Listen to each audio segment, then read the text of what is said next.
오늘 말씀은 히브리서 10장 1절에서 18절까지 말씀인데요. 11절에서 18절까지만 읽도록 하겠습니다.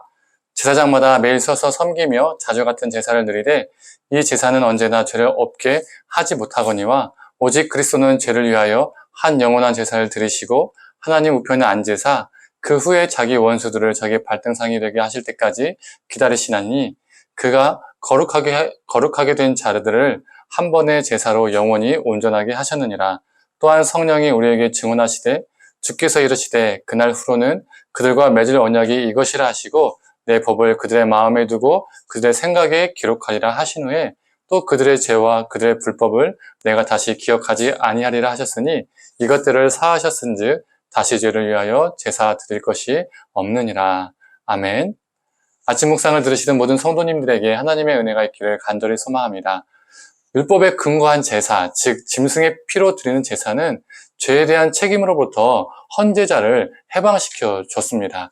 이게 무슨 말이냐면 죄를 지으면 하나님께 심판을 받는다, 징벌이 있다, 이러한 신앙이 사람들에게 있잖아요. 그런데 짐승의 피로 그 짐승의 피를 드림으로써 내가 이 제사를 드렸으니까 심판받지 않을 거야, 하나님께 징벌받지 않을 거야 라는 마음을 헌제자들에게 주었다는 겁니다. 이러한 짐승의 피로 드린 제사가 죄에 대한 책임으로부터 헌제자를 자유롭게 해준 것은 맞지만 죄의 지배로부터 헌제자를 자유롭게 해주지는 못했습니다. 제사를 드리고 성전을 나서면 다시 일상으로 돌아가면 어떻게 됩니까? 여전히 그 죄와 타협하면서 그 죄를 반복하고 그 죄에 지배받으면서 사는 거죠. 그래서 3절에서 4절은 이렇게 말하고 있습니다.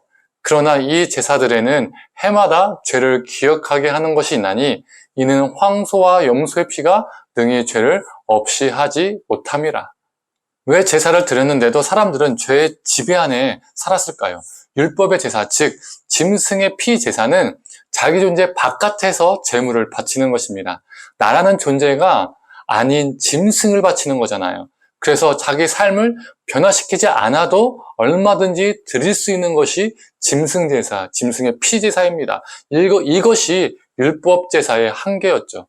나는 변화되지 않고 짐승을 바치고 그래서 죄에 대한 책임을 면하고 또 성전을 나서면 또 그 죄를 짓고 또 짐승을 바치고 또 죄에 대한 책임을 면하고 또 성전을 나서면 또 그 죄를 짓고 또 짐승을 바치고 또 죄에 대한 책임을 면하고 이렇게 계속해서 제사를 드리는 것입니다. 악순환이 반복되는 것이죠. 계속해서 제사를 드렸다는 것은 계속해서 죄의 지배를 받으며 살았다는 반증이기도 합니다. 그러나 자기 존재 바깥의 짐승이나 자기 존재 바깥의 어떠한 대상을 바친 것이 아니라 자기 존재를 바친 분이 계십니다. 오늘 본문은 이를 몸이라고 표현합니다. 오늘 본문에서 2번이나 언급이 되죠. 10절을 읽어보겠습니다.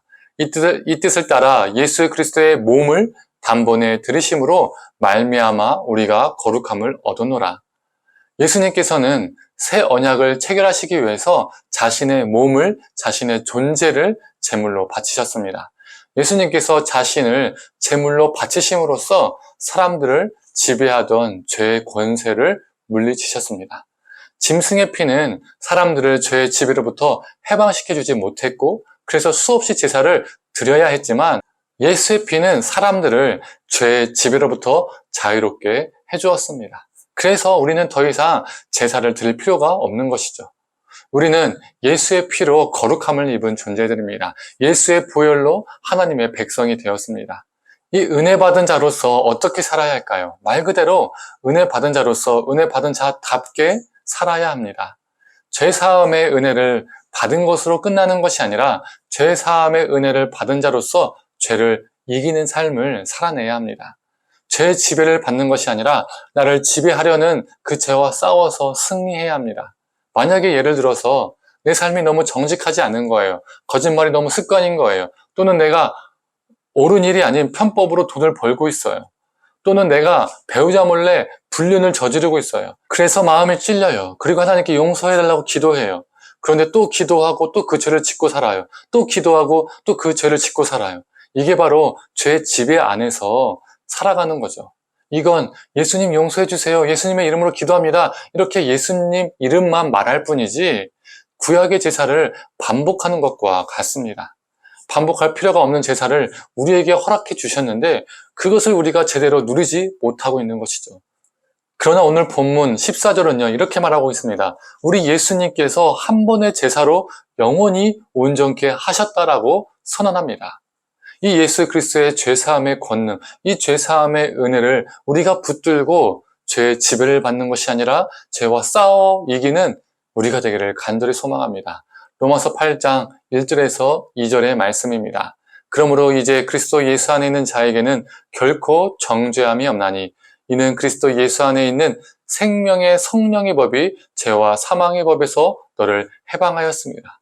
단번에 죽으신 영원한 제사를 드리신 예수님 안에서 성령의 법이 우리를 죄와 사망의 법에서 해방시켰습니다. 우리가 성령님을 의지하면 성령님은 우리가 죄와 싸워 이기도록 우리를 도우십니다. 성도님들, 성령님의 도우심을 우리가 의지해서 죄의 지배를 받는 것이 아니라 나를 지배하려는 그 죄와 싸워 승리하는 오늘 하루가 되기를 원합니다. 예수 그리스도의 죄사함의 은혜가 오늘 하루도 넘치기를 간절히 축원합니다. 함께 기도하겠습니다. 하나님, 우리의 고백과 우리가 하는 회개가 혹시 구약의 제사와 같지는 않은지요. 반복하고 그 죄의 지배 안에 살면서 용서해달라고만 고백하는 우리의 모습은 아닌지요. 하나님, 예수 그리스도가 단번에 그 제사를 들으시고 우리에게 그 영원한 생명을 허락하여 주셨는데 하나님, 우리가 그 죄사함의 은혜를 붙잡고 살게 하여 주시옵소서. 그 예수 그리스도의 보혈을 우리가 붙잡고 살게 하여 주시옵소서. 그 죄사함의 은혜를 힘입어서 하나님, 우리가 죄와 싸워 승리하는 그 기쁨을 누리며 살아갈 수 있게 하여 주시옵소서. 오늘도 죄와 싸워 승리하는 하루가 되게 하여 주시옵소서. 감사드리며 사랑에 많으신 예수님의 이름으로 기도드립니다. 아멘.